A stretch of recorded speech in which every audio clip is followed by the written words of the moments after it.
வணக்கம். இந்திய நேரப்படி இரவு 8:30 மணி செய்திகள். முதலில் ஜெம் தலைப்புச் செய்திகளை காணலாம். டெல்லியில் நடைபெற்ற நிகழ்ச்சியில் பெரும்பிடுகு முத்திரையரின் நினைவு தபால் தலையை வெளியிட்டார் துணை குடியரசுத் தலைவர் CP ராதாகிருஷ்ணன். திருவண்ணாமலை மலப்பாம்பாடியில் திமுக இளைஞரணி மாநாட்டில் பங்கேற்க வந்த முதலமைச்சர் MK ஸ்டாலினுக்கு உற்சாக வரவேற்பு. தமிழக வெற்றிக் கழக தலைவர் விஜயை ஆட்சி கட்டிலில் அமர வைப்பேன். திருச்செங்கோட்டில் நடைபெற்ற கூட்டத்தில் செங்கோட்டையன் உறுதி. மத்திய உள்துறை அமைச்சர் அமித்ஷாவை இன்று சந்தித்தார் பாஜக தலைவர் நயினார் நாகேந்திரன். ஆஸ்திரேலியாவில் போண்டி கடற்கரையில் மர்ம நபர்கள் நடத்திய துப்பாக்கிச் சூட்டில் 10 பேர் உயிரிழப்பு. தெலுங்கானாவில் டிராக்டர் மீது இருசக்கர வாகனம் மோதிய விபத்தில் ஒரே குடும்பத்தை சேர்ந்த 4 பேர் உயிரிழந்த சோகம். இனி விரிவான செய்திகளை காணலாம். டெல்லியில் நடைபெற்ற நிகழ்ச்சியில் பெரும்பிடுகு முத்திரையரின் நினைவு தபால் தலையை துணை குடியரசுத் தலைவர் CP ராதாகிருஷ்ணன் வெளியிட்டார். தமிழக மன்னர் பெரும்பிடுகு முத்திரையரின் நினைவாக தபால் தலை வெளியிட வேண்டும் என முத்திரையர் சமுதாயம் சார்பில் நீண்ட காலமாக கோரிக்கை இருந்து வந்தது. தமிழக அரசு சார்பில் பிற்படுத்தப்பட்டோர் நலத்துறை அமைச்சர் மெய்யநாதன் இது தொடர்பாக சமீபத்தில் மத்திய சிறுபான்மையினர் நலத்துறை அமைச்சர் கிரண் ரிஜிஜு கடிதம் எழுதியிருந்தார். இதற்கிடையே தமிழக பாஜக தலைவர் நயினார் நாகேந்திரனும் முயற்சிகள் மேற்கொண்டார். இந்த நிலையில் பெரும்பிடுகு முத்திரையரின் நினைவு தபால் தலை வெளியீட்டு விழா டெல்லியில் இன்று நடைபெற்றது. இதில் தபால் தலையை துணை குடியரசுத் தலைவர் CP ராதாகிருஷ்ணன் வெளியிட்டார். அதன் பின்னர் CP ராதாகிருஷ்ணன் உரையாற்றினார். அப்போது பிரதமர் நரேந்திர மோடியின் தொலைநோக்கு தலைமையின் கீழ் தமிழ் மொழி மற்றும் பண்பாட்டிற்கு மத்திய அரசு தொடர்ந்து ஆதரவு வழங்கி வருகிறது என்றும் இந்தியா விக்சித் பாரத் நோக்கி முன்னேறி கொண்டிருக்கிறது என்றும் தெரிவித்தார். மேலும் காசி தமிழ் சங்கமம் போன்ற முயற்சிகளையும் இதுவரை உரிய அங்கீகாரம் பெறாத தமிழ் அரசர்கள், தலைவர்கள் மற்றும் சுதந்திர போராட்ட வீரர்கள் அடையாளம் கண்டு கௌரவிக்கும் முயற்சிகளுக்கு எனது பாராட்டுகள் என்று துணை குடியரசுத் தலைவர் CP ராதாகிருஷ்ணன் தெரிவித்தார். நிகழ்ச்சியில் மத்திய நிதி அமைச்சர் நிர்மலா சீதாராமன், மத்திய தகவல் ஒலிபரப்பு மற்றும் நாடாளுமன்ற விவகாரங்கள் துறை இணை அமைச்சர் L முருகன், தமிழக பாஜக தலைவர் நயினார் நாகேந்திரன், ராஜ்யசபா துணைத் தலைவர் ஹரிஷ்வன்ஷ் உள்ளிட்டோர் உடன் இருந்தனர். திருவண்ணாமலையை அடுத்த மலப்பாம்பாடியில் உள்ள கலைஞர் திடலில் நடைபெறும் திமுக இளைஞர் அணி மாநாட்டில் பங்கேற்க வந்த முதலமைச்சர் MK ஸ்டாலினுக்கு அமைச்சர்கள், திமுக நாடாளுமன்ற உறுப்பினர்கள் உற்சாக வரவேற்பு அளித்தனர். திருவண்ணாமலையை அடுத்த மலப்பாம்பாடியில் உள்ள கலைஞர் திடலில் திமுக இளைஞர் அணி வடக்கு மண்டல நிர்வாகிகள் சந்திப்பு நிகழ்ச்சி இன்று பிரம்மாண்டமாக நடைபெற்று வருகிறது. நிகழ்ச்சிக்கு கட்சியின் இளைஞர் அணி செயலாளரான துணை முதலமைச்சர் உதயநிதி ஸ்டாலின் தலைமை தாங்கினார். திமுக பொதுச் செயலாளரும் நீர்வளத்துறை அமைச்சருமான துரைமுருகன், பொருளாளர் TR பாலு, முதன்மை செயலாளரும் நகராட்சித்துறை அமைச்சருமான KN நேரு, துணை பொதுச் செயலாளர்களான ஊரக வளர்ச்சித்துறை அமைச்சர் I பெரியசாமி, சட்டமன்ற உறுப்பினர் க பொன்முடி மற்றும் நாடாளுமன்ற உறுப்பினர்களான திருச்சி சிவா, R ராசா, அந்தியூர் ப செல்வராஜ், கனிமொழி கருணாநிதி, செய்தித்துறை அமைச்சர் மு பே சாமிநாதன், வழக்கறிஞர் அணி செயலாளர் NR இளங்கோ உள்ளிட்டோர் முன்னிலை வகித்தனர். பொதுப்பணித்துறை அமைச்சரும் திருவண்ணாமலை தெற்கு மாவட்ட செயலாளருமான ஏவாவேலு வரவேற்று பேசினார். இந்த நிலையில் மாநாட்டு தளத்திற்கு வருகை தந்த முதலமைச்சர் MK ஸ்டாலினுக்கு அமைச்சர்கள், திமுக நாடாளுமன்ற உறுப்பினர்கள், சட்டமன்ற உறுப்பினர்கள், நிர்வாகிகள் மற்றும் இளைஞர் அணியினர் உற்சாக வரவேற்பு அளித்தனர். அப்போது திறந்தவெளி வாகனத்தில் தொண்டர்களை பார்த்து கையசைத்தபடியும் வணக்கம் தெரிவித்தபடியும் முதலமைச்சர் MK ஸ்டாலின் மாநாட்டு திடலுக்கு சென்றார். அதன் பின்னர் திமுக இளைஞர் அணி மாநாடு தொடங்கியது. தமிழக வெற்றிக் கழக தலைவர் விஜயை ஆட்சி கட்டிலில் அமர வைப்பேன் என்று திருச்செங்கோட்டில் நடைபெற்ற தமிழக வெற்றிக் கழகத்தின் ஆலோசனைக் கூட்டத்தில் செங்கோட்டையன் தெரிவித்தார். திருச்செங்கோட்டில் நடைபெற்ற தமிழக வெற்றிக் கழகத்தின் ஆலோசனைக் கூட்டத்தில் கட்சியின் மாநில நிர்வாகி குழு தலைமை ஒருங்கிணைப்பாளர் செங்கோட்டையன் பேசினார். அப்போது என்னுடைய குலதெய்வமே திருச்செங்கோடு அர்த்தநாரி ஈஸ்வரன் தான். என்னுடைய தந்தை பெயர் அர்த்தநாரி, என்னுடைய பெயர் செங்கோட்டையன். கோட்டை எங்கு இருக்கிறது என்பதை நாம் உணர்வோம். மிக விரைவில் தலைவர் விஜயை கோட்டையில் அமர வைப்போம். இதுதான் நம்முடைய லட்சிய பயணமாக இருக்கும் என்றும் 1972 அதிமுகவில் இணைந்து புரட்சி தலைவருடன் அரும்பணி ஆற்றினேன் எனவும் அதன் பிறகு புரட்சி தலைவி அம்மாவுடன் நின்று சிறந்த முறையில் பணிகளை நிறைவேற்றினோம் என்றும் இன்று 3வது தலைவராக நாளை ஆட்சி கட்டிலில் தளபதி விஜயை அமர வைப்பேன் என்றும் 3வது தலைமுறையாக நல்லாட்சியை தருவதற்கு இவரை விட்டால் வேறு யாரும் இல்லை எனவும் நல்லவர் நாட்டிற்கு தேவை, மக்கள் நேயமிக்க சேவை செய்வார், உங்களை போன்ற இளைஞர்களை தட்டி எழுப்புகிற ஆற்றல் மிக்க தலைவர் விஜய் எனவும் செங்கோட்டையன் தெரிவித்தார். மத்திய உள்துறை அமைச்சர் அமித்ஷாவை பாஜக தலைவர் நயினார் நாகேந்திரன் இன்று சந்தித்து தமிழக அரசியல் நிலவரம் கூட்டணி விவகாரம் குறித்து ஆலோசிக்க உள்ளதாக தகவல் வெளியாகியுள்ளது. தமிழகத்தில் அடுத்த ஆண்டு ஏப்ரல் மே மாதங்களில் சட்டசபை தேர்தல் நடைபெறவுள்ள நிலையில் அரசியல் கட்சிகள் தேர்தலை எதிர்கொள்ள முழு வீச்சில் ஆயத்தமாகி வருகின்றன.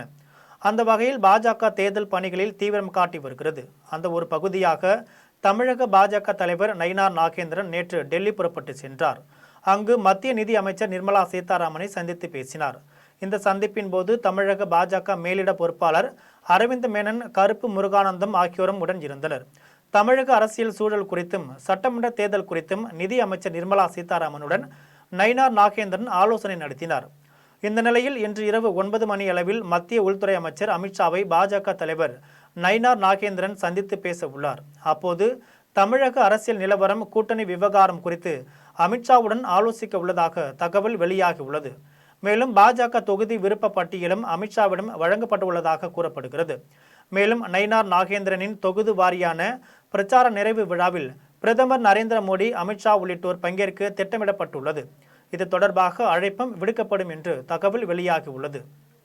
ஆஸ்திரேலியாவில் போண்டி என்ற இடத்தில் உள்ள கடற்கரையில் மர்ம நபர்கள் நடத்திய துப்பாக்கிச் சூட்டில் 10 பேர் உயிரிழந்தனர். ஆஸ்திரேலியாவின் நியூ சவுத் வேல்ஸ் மாகாணத்தில் சிட்னி நகரில் போண்டி என்ற இடத்தில் உள்ள கடற்கரை மிகவும் பிரபலமானதாக உள்ளது. விடுமுறை நாட்களில் கடற்கரையில் மக்கள் கூட்டம் அலைமோதியது. அந்த வகையில் ஞாயிற்றுக்கிழமையான இன்று மக்கள் கடற்கரையில் பொழுதை கழித்துக் கொண்டிருந்த நிலையில் அங்கு வந்த 2 மர்ம நபர்கள் கண்மூடித்தனமாக துப்பாக்கிச்சூடு நடத்தினர். துப்பாக்கிச் சூட்டில் 10 பேர் உயிரிழந்தனர். ஆஸ்திரேலியாவை உலுக்கியுள்ள இந்த சம்பவத்திற்கு அந்நாட்டு பிரதமர் அந்தோனி அல்பனீஸ் அதிர்ச்சி தெரிவித்துள்ளார். துப்பாக்கிச்சூடு நடத்திய நபர்கள் என்ற சந்தேகத்தின் பேரில் 2 வரை பிடித்து காவல்துறையினர் விசாரணை நடத்தினர். தெலுங்கானாவில் டிராக்டர் மீது இருசக்கர வாகனம் மோதிய விபத்தில் ஒரே குடும்பத்தை சேர்ந்த 4 பேர் பரிதாபமாக உயிரிழந்தனர். தெலுங்கானாவில் மேதக் மாவட்டத்தில் இரவு நேரத்தில் இருசக்கர வாகனத்தில் 4 பேர் பயணித்தனர். அப்போது முன்னால் சென்ற டிராக்டர் மீது இருசக்கர வாகனம் மோதிய விபத்திற்குள்ளானது. விபத்தில் தூக்கி வீசப்பட்ட 4 பேரும் சம்பவ இடத்திலேயே பரிதாபமாக உயிரிழந்தனர். இது தொடர்பாக காவல்துறையினர் வழக்கு பதிவு செய்து விசாரணை மேற்கொண்டனர். விசாரணையில் ஒரே குடும்பத்தை சேர்ந்த 4 பேரும் உயிரிழந்தது தெரிய வந்தது. பாப்பிரெட்டிப்பட்டி அடுத்த மோலையானூர் கிராமத்தில் நடைபெற்ற முன்னாள் அமைச்சர் பி பழனியப்பன் மகன் பி எழில்மரவன் கிருத்திகா ஆகியோரின் திருமண விழாவில் முதலமைச்சர் மு க ஸ்டாலின் பங்கேற்று மணமக்களை வாழ்த்தினார். தருமபுரி மாவட்டம் பாப்பிரெட்டிப்பட்டி அடுத்த மோலையானூர் கிராமத்தில் தருமபுரி மேற்கு மாவட்ட திமுக செயலாளரும் முன்னாள் அமைச்சருமான பி பழனியப்பன் மகன் பி எழில்மரவன் கிருத்திகா ஆகியோரின் திருமணத்தை தமிழ்நாடு முதலமைச்சர் மு க ஸ்டாலின் நடத்தி வைத்து மணமக்களை வாழ்த்தி பேசினார். அப்போது பல்வேறு நிகழ்ச்சிகளுக்கு சென்று வரும் நிலையில் உங்களை பார்க்கும்போது மனதிற்கு ரிலாக்ஸாக உள்ளது என்று தெரிவித்தார். மேலும் நேற்று முன்தினம் மகளிர் உரிமை தொகை வழங்கும் போது பெண்களுக்கான திட்டத்தில் வெற்றி பெற்றுள்ள திட்டங்களை ஒருங்கிணைத்து வெல்லும் பெண்கள் என்ற நிகழ்ச்சி நடைபெற்றது என்றும் இதில் 17 மகளிருக்கு கலைஞர் மகளிர் உரிமை தொகை வழங்கப்பட்டது என்றும் ஏற்கனவே 1,13 லட்சம் மகளிருக்கு உரிமை தொகை வழங்கப்பட்டது. தற்போது 1,30 பேருக்கு உரிமை தொகை வழங்கப்படுகிறது. இன்னும் தகுதியுள்ள மகளிருக்கு வழங்க உள்ளோம் என்றும் அதற்கு தகுதியுள்ளவர்கள் மேல் முறையீடு செய்யலாம் என்றும் முதலமைச்சர் மு க ஸ்டாலின் தெரிவித்தார்.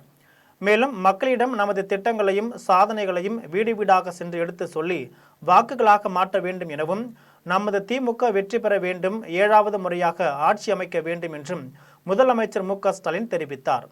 விழாவில் விசிக தலைவர் தொல் திருமாவளவன், இந்திய கம்யூனிஸ்ட் கட்சியின் மூத்த தலைவர் ஆர் முத்தரசன், கொங்கு நாடு மக்கள் தேசிய கட்சி தலைவர் ஈஸ்வரன், கொங்கு இளைஞர் பேரவை தனியரசு, தமிழ்நாடு மக்கள் நல்வாழ்வுத்துறை அமைச்சர் மா சுப்பிரமணியன், நாடாளுமன்ற உறுப்பினர் TM செல்வ கணபதி உள்ளிட்டோர் கலந்து கொண்டனர்.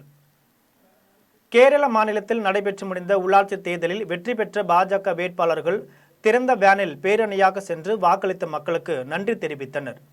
கேரள மாநிலத்தில் நடைபெற்று முடிந்த உள்ளாட்சி தேர்தலில் திருவனந்தபுரம் மாநகராட்சியில் 50 வார்டுகளில் போட்டியிட்ட பாஜக வேட்பாளர்கள் வெற்றி பெற்றனர். முதலாக திருவனந்தபுரம் மாநகராட்சியை பாஜக கைப்பற்றியது.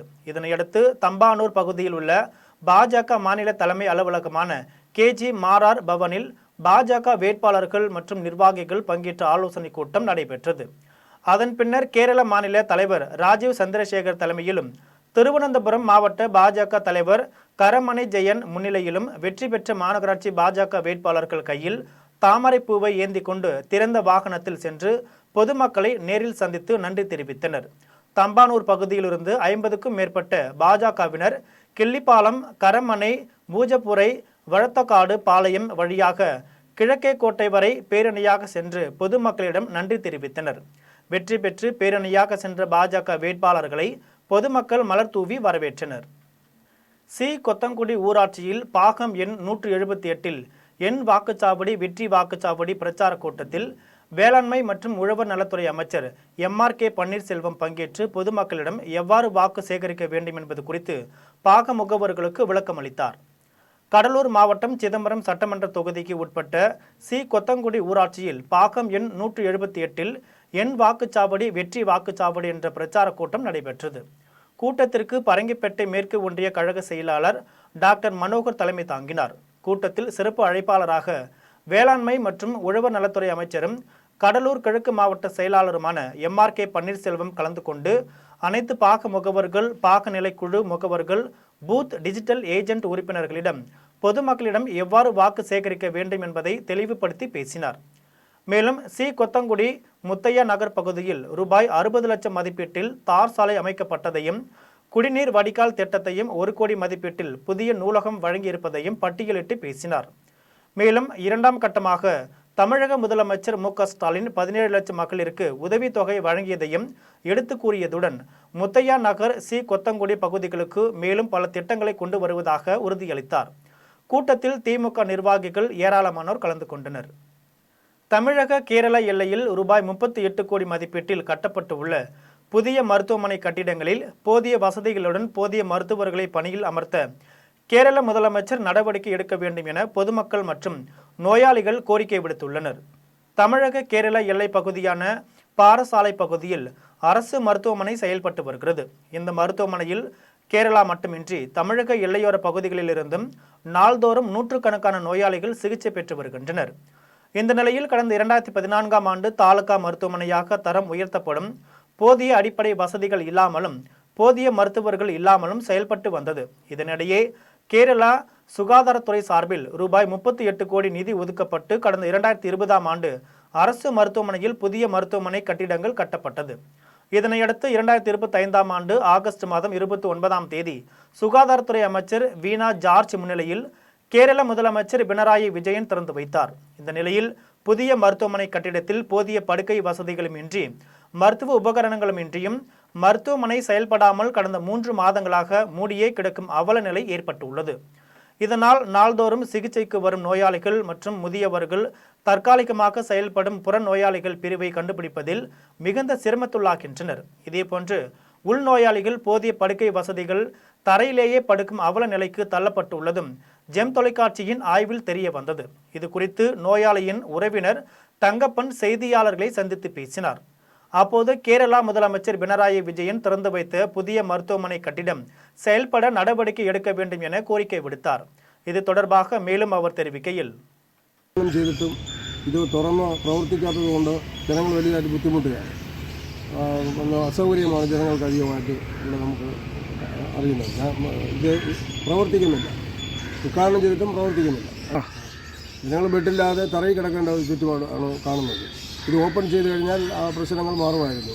വലിയ കെട്ടിടം ഉദ്ഘാടനം ചെയ്യാതെ അങ്ങനെ ചെയ്തിട്ടും അത് പ്രവർത്തനമില്ലാതിരിക്കുന്നു. അത് അധികാരികളുടെയോ ആരുടെയോ കുഴപ്പമാണെന്ന് അറിയുന്നില്ല. അതൊന്ന് പ്രവർത്തിച്ചാൽ ജനങ്ങൾക്ക് നല്ലത്. ഇത് അതിർത്തിയിലിരിക്കുന്ന ഒരു ആശുപത്രിയാണ്. തമിഴ്നാടിൻ്റെയും കേരളത്തിൻ്റെയും അതിർത്തിയിലായതുകൊണ്ട് 2 സ്റ്റേറ്റിലെ ജനങ്ങളും വരുന്ന അതിൻ്റെ നന്മകൾ അനുഭവിക്കുന്ന ഒരു ആശുപത്രിയാണ്. അങ്ങനെ പ്രവർത്തനം ആകാത്തതിനാൽ ഈ കെട്ടിടം പ്രവർത്തിക്കാത്തതുകൊണ്ട് ബുദ്ധിമുട്ടുകൾ അനുഭവിക്കുന്നു. ஊழலில் சம்பாதித்த பணத்தில் வாக்காளர்களுக்கு 5000மோ 10,000மோ கொடுத்தால் கூட கரூரில் மக்கள் அதிமுக பாஜக தலைமையிலான கூட்டணிக்கு வாக்களிப்பது என முடிவெடுத்து விட்டார்கள் என்று கரூரில் பாஜக மாவட்ட தலைவர் செந்தில்நாதன் தெரிவித்தார். கரூர் மாநகராட்சிக்கு உட்பட்ட தனியார் கூட்டரங்கில் 2026 சட்டமன்ற தேர்தலை முன்னிட்டு பாரதிய ஜனதா கட்சியின் பூத் கமிட்டி நிர்வாகிகளுக்கான பயிலரங்கம் நிகழ்ச்சி மாவட்ட தலைவர் செந்தில்நாதன் தலைமையில் நடைபெற்றது. நிகழ்ச்சியில் சிறப்பு அழைப்பாளராக முன்னாள் திண்டுக்கல் மேற்கு மாவட்ட தலைவரும் மாநில செயற்குழு உறுப்பினரான பழனி கனகராஜ், மாவட்ட பொதுச் செயலாளர் செல்வராஜ், மாவட்ட செயலாளர் வெங்கடாஜலம், தன்னார்வ தொண்டு நிறுவன பிரிவு மாநில துணைத் தலைவர் மகுடபதி, மாவட்ட துணைத் தலைவர் சக்திவேல் முருகன் உள்ளிட்ட கரூர் சட்டமன்ற தொகுதிக்கு உட்பட்ட கட்சி நிர்வாகிகள், தொண்டர்கள் என ஏராளமானோர் கலந்து கொண்டனர். நிகழ்ச்சியில் பாஜக கரூர் மாவட்ட தலைவர் செந்தில்நாதன் பேசினார். அப்போது கரூர் சட்டமன்ற தொகுதியில் போட்டியிட்டு வெற்றி பெற்ற திமுகவை சேர்ந்த செந்தில் பாலாஜி அமைச்சரான போதும் அவர் செய்த ஊழல் காரணமாக நீதிமன்றம் அவரின் பதவியை பறித்தது என்றும், கரூர் மாவட்டத்தில் மணல் அள்ள நீதிமன்றம் தடை விதித்த போதும் விடிய விடிய தொடர்ந்து மணல் திருட்டை நடத்தி வருகின்றனர் என்றும் செந்தில்நாதன் தெரிவித்தார். சேலம் மேற்கு மாவட்ட பாஜக சார்பில் சங்ககிரி சட்டமன்ற வாக்குச்சாவடி முகவர்களுக்கான பயிலரங்கம் சங்ககிரியில் நடைபெற்றது. சேலம் மாவட்டம் சங்ககிரியில் சேலம் மேற்கு மாவட்ட பாஜக சார்பில் சங்ககிரி சட்டமன்ற வாக்குச்சாவடி முகவர்கள் பயிலரங்கம் மற்றும் மாநாடு நடைபெற்றது. மாநாட்டிற்கு சேலம் மாவட்ட பொருளாளர் ரமேஷ் கார்த்திக் முன்னிலை வகித்தார். மாவட்ட தலைவர் ஹரிராமன் தலைமை வகித்தார். மாநாட்டில் மாநில சுற்றுச்சூழல் பிரிவு தலைவர் கோபிநாத், மாநில செயற்குழு உறுப்பினர் சவுந்தரராஜன், மாநில செயலாளர் மலர்கொடி ஆகியோர் சிறப்பு அழைப்பாளராக கலந்து கொண்டு சிறப்புரையாற்றினர். இதில் சங்ககிரி சட்டமன்ற தொகுதியின் BLA 2 பொறுப்பாளர்கள், மண்டல தலைவர்கள், சட்டமன்ற தொகுதி SIR பொறுப்பாளர்கள், தொண்டர்கள் உட்பட பலர் கலந்து கொண்டனர்.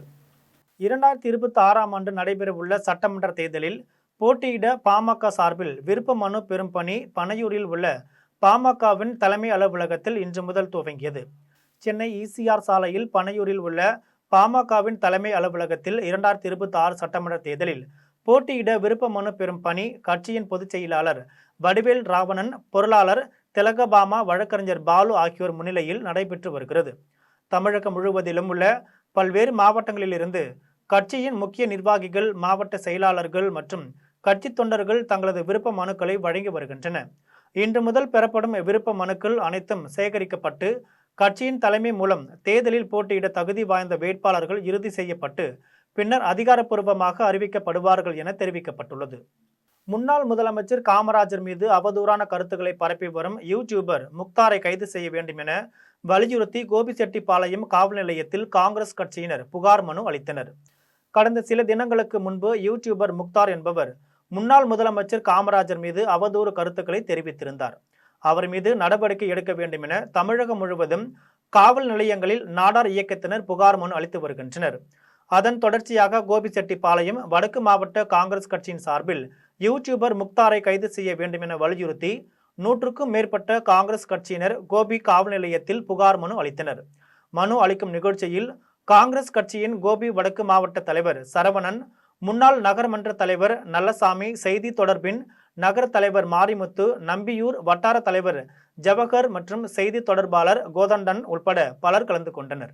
கோவையில் நடைபெற்ற தேசிய அளவிலான ஆஃப் ரோட் பைக் ரேஸில் வெற்றி பெற்றவர்களுக்கு ரூபாய் 3,50,000 பரிசு தொகையுடன் கேடயங்களும் வழங்கப்பட்டது. முன்னாள் பிரதமர் வாஜ்பாய் பிறந்த நாளை முன்னிட்டு பல்வேறு பகுதிகளில் பாஜகவினர் பல்வேறு நிகழ்ச்சிகளை நடத்தி வருகின்றனர். அதன் ஒரு பகுதியாக பாஜக கோவை மாநகர விளையாட்டு மற்றும் திறன் மேம்பாட்டு பிரிவு சார்பில் கோவை பீளமேடு பகுதியில் தேசிய அளவிலான ஆஃப் ரோட் பைக் ரேஸ் நடைபெற்று வந்தது. மாவட்ட தலைவர் பிரணேஷ் தலைமையில் நடைபெற்ற பைக் ரேஸை மாநில செயலாளர் அனுஷா ரவி கொடியசைத்து துவக்கி வைத்தார். போட்டியில் தமிழ்நாடு, கேரளா, கர்நாடகா, புனே உள்ளிட்ட பல்வேறு மாநிலங்களைச் சேர்ந்த வீரர் வீராங்கனைகள் கலந்து கொண்டனர். 200க்கும் மேற்பட்டோர் கலந்து கொண்ட போட்டியில் முன்னேற்பாடாக ஆம்புலன்ஸ் மற்றும் அவசர கால மருத்துவர்கள் தயார் நிலையில் இருந்தனர். போட்டியில் சீறி பாய்ந்த இருசக்கர வாகனங்களை பொதுமக்கள் கண்டு களித்தனர். பல்வேறு பிரிவுகளில் நடைபெற்ற இருசக்கர வாகன போட்டிகளில் வெற்றி பெற்றவர்களுக்கு ரூபாய் 3,50,000 பரிசு தொகையுடன் கேடயங்களும் வழங்கப்பட்டது. கேரளா, கர்நாடகா, நார்த் இந்தியா போன்ற பகுதிகளில் இருந்து ஒரு 20க்கும் மேற்பட்ட மாற்று மாநிலத்திலிருந்து இந்த விளையாட்டு வீரர்கள் வந்து கலந்துருக்காங்க. இது வந்து ஒரு தேசிய அளவிலான போட்டியாக நாங்கள் கருத போகிறோம். இது வந்து தேசிய நல்லாட்சி தினத்தை முன்னிட்டு தேசிய அளவில் இருக்கக்கூடிய எல்லா வீரர்களையும் கோவை மாவட்டத்துக்கு வருகை புரிந்து கோவை மாவட்ட வீரர்களின் திறன்களை மேம்படுத்துவதற்காகவும் அவங்க வந்து இவங்க கூட ஓட்டுறப்ப இன்னும் கொஞ்சம் ப்ராக்டிஸ் ஆகும். இங்கேருந்து நிறைய ரைடர்ஸ் நேஷனல் இன்டர்நேஷ்னல் போகணும். அது ஒரு ஊக்குவிக்கும் வகையிலும் இந்த ஈவெண்ட்டை நாங்கள் வந்து முன்னெடுத்து நடத்திட்டு இருக்கோம். தமிழ்நாடு துணை முதலமைச்சர் உதயநிதி ஸ்டாலின் பிறந்தநாளையொட்டி காஞ்சிபுரம் வடக்கு மாவட்ட திமுக மருத்துவர் அணி சார்பில் இலவச மருத்துவ முகாம் நடைபெற்றது. காஞ்சிபுரம் வடக்கு மாவட்ட திமுக மருத்துவர் அணி சார்பில் கழக இளைஞரணி செயலாளரும் தமிழ்நாடு துணை முதலமைச்சருமான உதயநிதி ஸ்டாலின் பிறந்தநாளையொட்டி இலவச பல்நோக்கு மருத்துவ முகாம் நடைபெற்றது. முகாமிற்கு காஞ்சிபுரம் வடக்கு மாவட்ட திமுக மருத்துவர் அணி அமைப்பாளர் செந்தில்குமார் தலைமை தாங்கினார். முகாமில் சிறப்பு விருந்தினராக மாநில தகவல் தொழில்நுட்ப அணி செயலாளர் தமிழ்மாறன் கலந்து கொண்டு டாக்டர் அம்பேத்கர் திருவுருவ சிலைக்கு மாலை அணிவித்தும் மூத்த முன்னோடி தலைவர்களுக்கு மெழுகுவர்த்தி ஏந்தியும் மலர் தூவியும் முகாமை துவக்கி வைத்தார். முகாமில் மருத்துவ குழுவினர் பங்கேற்று பொதுமக்களுக்கு இருதய நோய், குடல் இரைப்பை நோய், சர்க்கரை நோய், கண் பிரச்சனை, மகப்பேறு குழந்தைகள் நலன், தோல், காது, மூக்கு, தொண்டை மற்றும் நரம்பு ஆகியவற்றிற்கு சிகிச்சை அளித்ததுடன் இலவசமாக மருந்து மாத்திரைகள் வழங்கினர். இதில் திரளான பொதுமக்கள் கலந்து கொண்டு பயன்பெற்றனர். காஞ்சி வடக்கு மாவட்டம் மருத்துவமனை சார்பாக நடைபெறும் மாபெரும் இலவச மருத்துவ முகாம். இந்த மருத்துவ முகாம் மாண்புமிகு துணை முதலமைச்சர் கழக இளைஞரணி செயலாளர் உதயநிதி ஸ்டாலின் அவர்களின் பிறந்த நாளை முன்னிட்டு நடைபெறுகிறது. இந்த விழாவானது மாண்புமிகு அமைச்சர் தாமோ அன்பரசன் அவர்களின் மேற்பார்வையிலும் ஆணைக்கிடங்க நடைபெறுகிறது. இந்த மருத்துவமனையில் கார்டியாலஜி டாக்டர், ஆர்த்தோ டாக்டர் மற்றும் ஆல் ஸ்பெஷாலிட்டி டாக்டர்ஸ் இருக்காங்க. மேலும் பொதுமக்களுக்கு ரூபாய் 3000 மதிப்புள்ள பரிசோதனைகள் முற்றிலும் இலவசமாக வழங்கப்படுகிறது. திருச்செந்தூர் அடுத்த உடன்குடி வில்லி குடியிருப்பில் CSI திருச்சபைக்கு சொந்தமான கல்லறை தோட்டத்தில் கல்லறையை இடித்த நபரை கைது செய்ய வேண்டும் என வலியுறுத்தி அப்பகுதி மக்கள் சாலை மறியல் போராட்டத்தில் ஈடுபட்டனர். தூத்துக்குடி மாவட்டம் திருச்செந்தூர் அடுத்த உடன்குடி வில்லி குடியிருப்பில் CSI திருச்சபைக்கு சொந்தமான 62 சென்ட் கல்லறை தோட்டம் உள்ளது. இந்த நிலையில் தனது தோட்டத்திற்கு செல்லும் வழி என கூறி உடன்குடியை சேர்ந்த ஜெயசீலன் என்பவர் கல்லறையை இடித்துள்ளார். இதனையடுத்து கல்லறையை இடித்து வரை கைது செய்ய வேண்டும் என வலியுறுத்தி குடியிருப்பு சபை மக்கள் சாலை மறியல் போராட்டத்தில் ஈடுபட்டனர். இது குறித்து தகவல் அறிந்த சம்பவ இடத்திற்கு வந்த காவல்துறையினர் போராட்டத்தில் ஈடுபட்டவர்களிடம் பேச்சுவார்த்தை நடத்தினர். பெரியபாளையம் அருகே ஆரணியில் நடைபெற்ற திமுக பாக முகவர்களுக்கான ஆலோசனை கூட்டத்தில் திருவள்ளூர் கிழக்கு மாவட்ட பொறுப்பாளர் MSK ரமேஷ் ராஜ் பங்கேற்று பாக முகவர்களுக்கு ஆலோசனைகளை வழங்கினார். திருவள்ளூர் கிழக்கு மாவட்டம் ஆரணி பேரூர் திமுக சார்பில் பாகம் எண் 247 என்பது எண் வாக்குச்சாவடி வெற்றி வாக்குச்சாவடி தமிழ்நாடு தலைக்குனியாது என்ற தலைப்பில் பாக முகவர்களுக்கான ஆலோசனை கூட்டம் சன்னதி தெருவில் நடைபெற்றது. கூட்டத்திற்கு பேரூர் செயலாளர் P. முத்து தலைமை தாங்கினார். கூட்டத்தில் பங்கேற்றவர்களை பேரூர் கழகத்தின் பொருளாளர் கரிகாலன் வரவேற்றார். கூட்டத்தில் சிறப்பு அழைப்பாளராக திருவள்ளூர் கிழக்கு மாவட்ட திமுக பொறுப்பாளர் வல்லூர் MSK ரமேஷ் ராஜ் கலந்து கொண்டு பாக முகவர்களுக்கு பல்வேறு ஆலோசனைகளை வழங்கி சிறப்புரையாற்றினார். நிகழ்ச்சியில் வழக்கறிஞர் ரமேஷ் வெங்கடேசன், கோபிநாத், நிலவழகன், ரகுமான் கான், டாக்டர் பாலமுருகன், சந்தோஷ் பிரியா, பார்த்திபன், அரவிந்தன், விமல் ராஜ் உட்பட பலர் கலந்து கொண்டனர். ஓமலூர் தொகுதி பாஜக வாக்குச்சாவடி நிலை முகவர்களுக்கான பயிலரங்கம் மற்றும் மாநாடு முருகன் முழக்கத்துடன் நடைபெற்றது. சேலம் மேற்கு மாவட்ட பாஜக சார்பில் ஓமலூர் சட்டமன்ற தொகுதி வாக்குச்சாவடி நிலை முகவர்களுக்கான பயிலரங்கம் மற்றும் மாநாடு நடைபெற்றது. முருகன் கோஷத்தை முழங்கி பயிலரங்கத்தை துவக்கினர். இதில் மாவட்ட தலைவர் ஹரிராமன், மாநில செயற்குழு உறுப்பினர்கள் செந்தில்வேல், சிவசாமி, சவுந்தரராஜன் ஆகியோர் கலந்து கொண்டு வாக்குச்சாவடி நிலை முகவர்களுக்கு பயிற்சி அளித்தனர். அப்போது ஓமலூர் தொகுதியில் தனித்தே வெற்றி பெறும் அளவிற்கு பாஜக அசுர வளர்ச்சியை அடைந்து வருகிறது என்று தெரிவித்தனர். மேலும் பாஜக வாக்குச்சாவடி முகவர்கள் அனைவரும் அந்தந்த பகுதி வாக்குகளை பாஜக வசமாக்க வேண்டும் என்றும் வாக்குச்சாவடியில் மிக கவனமாக இருந்து கள்ள ஓட்டுகளை தடுக்க வேண்டும் என்பன உள்ளிட்ட பல்வேறு தொழில்நுட்ப பயிற்சிகளை அளித்தனர். தமிழக வெற்றி கழகத்தின் செங்கல்பட்டு வடக்கு மாவட்ட தலைமை அலுவலகத்தை கழகத்தின் பொதுச் செயலாளர் புசி ஆனந்த் திறந்து வைத்தார். சென்னை அடுத்த திரிசூலத்தில் தமிழக வெற்றி கழகத்தின் செங்கல்பட்டு வடக்கு மாவட்ட தலைமை அலுவலக திறப்பு விழா செங்கல்பட்டு வடக்கு மாவட்ட செயலாளர் மின்னல் V. குமார் தலைமையிலும் மாவட்ட துணை செயலாளர் சுனிதா ரமேஷ் முன்னிலையிலும் நடைபெற்றது. விழாவில் சிறப்பு அழைப்பாளராக கழக பொதுச் செயலாளர் புசி ஆனந்த் கலந்து கொண்டு தலைமை அலுவலகத்தை திறந்து வைத்தார். அதன் பின்னர் மாவட்ட செயலாளர் மின்னல் குமார், துணை செயலாளர் சுனிதா ரமேஷ் மற்றும் அனைத்து கழக நிர்வாகிகளுக்கும் தனது வாழ்த்துக்களை தெரிவித்துக் கொண்டார். அதனைத் தொடர்ந்து பரங்கிமலை ஒன்றியம் திரிசூலம் பகுதியில் தமிழக வெற்றி கழகத்தின் சார்பில் கபடி விளையாட்டு வீரர்களுக்கு ஊக்கத்தொகையாக ரூபாய் 20,000ஐயும், தீ விபத்தினால் வீடு இழந்த தவித்து வந்த குடும்பத்திற்கு ரூபாய் 1,00,000ஐயும் பரங்கிமலை ஒன்றிய தலைமை சங்கர் முன்னிலையில் கழக பொதுச் செயலாளர் புசி ஆனந்த் வழங்கினார். இதில் செங்கல்பட்டு வடக்கு மாவட்டத்திற்கு உட்பட்ட பல்லாவரம், அஸ்தினாபுரம், பம்மல், பொழிச்சலூர், அனகாபுத்தூர், பரங்கிமலை ஒன்றியம் பகுதி செயலாளர்கள், வட்டக்கழக செயலாளர்கள், மகளிர் அணியினர் என 1000க்கும் மேற்பட்டோர் கலந்து கொண்டனர். விழாவில் பங்கேற்ற அனைவருக்கும் அறுசுவை உணவு மாவட்ட கழகத்தின் சார்பில் வழங்கப்பட்டது. குடியாத்தம் குரு ராஜா நகரில் அமைந்துள்ள ஷீரடி ஸ்ரீ சத்ய சாய்பாபா திருக்கோவிலில் கோமாதா பூஜை சிறப்பாக நடைபெற்றது. வேலூர் மாவட்டம் குடியாத்தம் சித்தூர் சாலையில் குரு ராஜா நகரில் அமைந்துள்ள ஷீரடி ஸ்ரீ சத்ய சாய்பாபா திருக்கோவிலின் 4ஆம் ஆண்டு கும்பாபிஷேகத்தினை முன்னிட்டு கோமாதா பூஜை நடைபெற்றது. முன்னதாக ஷீரடி சத்ய சாய்பாபாவிற்கு பல வண்ண மலர்களால் அலங்காரம் செய்யப்பட்டு தீப ஆராதனை நடைபெற்றது. அதன் பின்னர் கோவில் வளாகத்தில் யாகம் அமைத்து சிறப்பு மகா கணபதி ஹோமம், மகாலட்சுமி ஹோமம், நவகிரக ஹோமம் உள்ளிட்ட பூஜைகள் நடைபெற்றது. அதன் பின்னர் கோமாதாவிற்கு சிறப்பு பூஜைகள் செய்யப்பட்டு மகா தீபாராதனை நடைபெற்றது. இதில் பல்வேறு பகுதிகளைச் சேர்ந்த ஏராளமான பக்தர்கள் கலந்து கொண்டு சாமி தரிசனம் செய்தனர். கோமாதா பூஜையில் பங்கேற்றவர்களுக்கு கோவில் நிர்வாகிகளான படக்கடை பாலாஜி, சரவணன், நாகேந்திரன், பாபு ஆகியோர் தலைமையிலும் பக்தர்களுக்கு அன்னதானம் வழங்கப்பட்டது. திருவண்ணாமலை அண்ணாமலையார் மலை மீது தீபம் ஏற்றப்பட்ட மஞ்சளோகத்தாலான கொப்பரையை மலையிலிருந்து கீழே இறங்கும் பணிகள் தீவிரமாக நடைபெற்று வருகிறது. திருவண்ணாமலை அண்ணாமலையார் திருக்கோவிலில் கார்த்திகை தீப திருவிழாவையொட்டி கடந்த மாதம் 24ஆம் தேதி அண்ணாமலையார் கோவிலின் பின்புறம் உள்ள 2668 அடி உயரமுள்ள அண்ணாமலையார் மலையின் மீது மகா தீபம் ஏற்றப்பட்டது.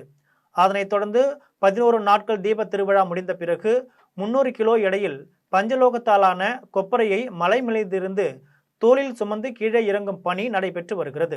மகா தீப கொப்பரையை கோவிலுக்கு கொண்டு வந்த பின்னர் அதில் நெய் சேகரிக்கப்பட்டு பல்வேறு மூலிகைகள் மற்றும் வாசனை திரவியங்களை சேர்த்து தீப மை தயார் செய்யப்படுகிறது. இந்த தீப மையை ஆருத்ரா தரிசனத்தின் போது நடராஜருக்கு நெற்றியில் திலகமிட்டப்படுகிறது. அதன் பின்னர் பக்தர்களுக்கு பிரசாதமாக வழங்கப்பட உள்ளது.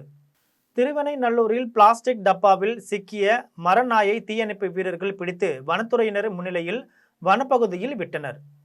விழுப்புரம் மாவட்டம் திருவெணைநல்லூர் விக்டோரியா தெருவில் வசித்து வரும் அருள் என்பவரின் வீட்டில் பிளாஸ்டிக் டப்பாவில் மரநாய் சிக்கியிருந்தது. இதனை பார்த்த அருள் உடனடியாக தீயணைப்பு நிலையத்திற்கு தகவல் தெரிவித்தார்.